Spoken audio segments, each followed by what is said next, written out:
వ్యక్తిగత ప్రార్థన, వ్యక్తిగత వాక్యం అనేది మనకు ఒక వేరు లాంటిది. మీకు దేవుని వాక్యం ఏం చెప్తుంది? లూకా సువార్త 10వ అధ్యాయం ఆఖరి వచనంలో మరి ఏం చేసింది? యేసుక్రీస్తు పాదాల దగ్గర కూర్చుంది. That is the best option. అంటే దేవుని వాక్యాన్ని చదవడం బెస్ట్ ఆప్షన్, చదివి తెలుసుకోవడం బెస్ట్ ఆప్షన్, ఆ తెలుసుకున్న దాన్ని పాటించడం బెస్ట్ ఆప్షన్, దాన్ని చెప్పడం బెస్ట్ ఆప్షన్.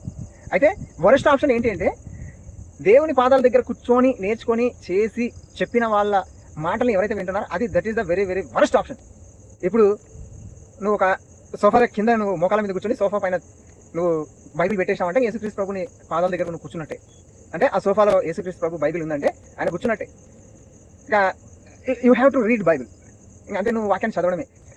వాక్యాన్ని ఎక్కడైనా సరే మనము వినడం అనేది అది మనకు తెలియనప్పుడు, అంటే యేసుక్రీస్తు ప్రభు అంటే ఏంటో మనకు తెలియనప్పుడు సువార్త వింటాం.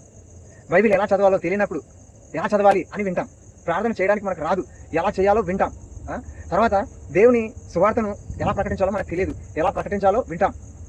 ఇలా వినేవన్నీ కూడా ఏంటంటే నువ్వు ప్రార్థన చెయ్యి, నువ్వు వాక్యం చదువు, దాన్ని నువ్వు అనుసరించి జీవించు, ఆ తర్వాత దాన్ని ప్రకటించు అని లాస్ట్కి ఇక్కడికి వచ్చి కూర్చోబెడుతుంది నిన్ను. ఇంకా వేరే అక్కడ ఏమీ లేదు, నువ్వు ప్రపంచమంతా తిరుగు. అదే అక్కడ ఫైనల్ డెస్టినేషన్, మనం తీసుకోవాల్సిన డిసిషన్.